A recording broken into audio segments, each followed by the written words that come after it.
Il se peut que l'on soit à un moment donné obligé de fermer une ouverture laissée dans des cloisons ou maçonnerie, soit parce que c'est une réservation provisoire, laissée par exemple pour laisser un accès, ou tout simplement parce que c'est une modification opérée sur les plans architecturaux. Mais justement, cette fermeture ne doit pas être exécutée n'importe comment. Il faut bien respecter certaines règles que nous allons voir tout de suite.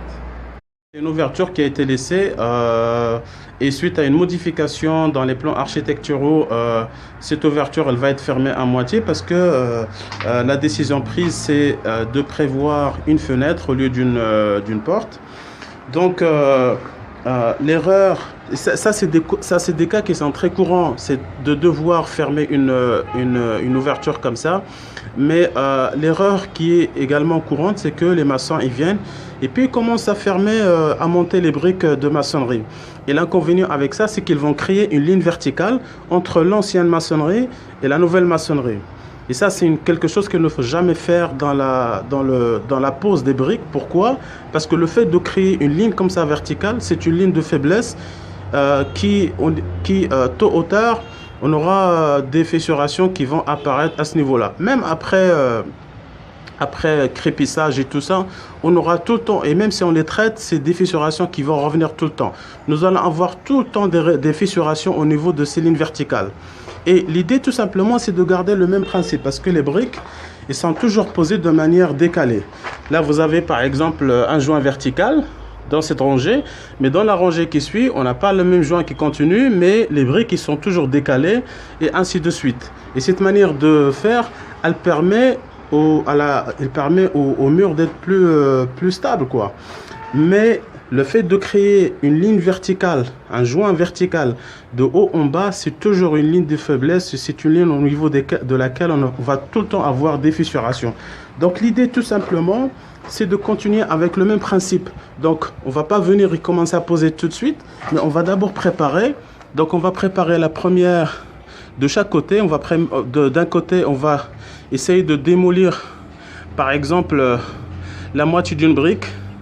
Et puis on saute une rangée, on fait la même chose de la rangée qui est en bas, etc. de manière à garder ce même principe de pose. C'est-à-dire que la nouvelle cloison qu'on va monter, il faut qu'elle respecte toujours ce même principe. On doit tout le temps avoir ce décalage des lignes, des joints verticaux d'une rangée à l'autre.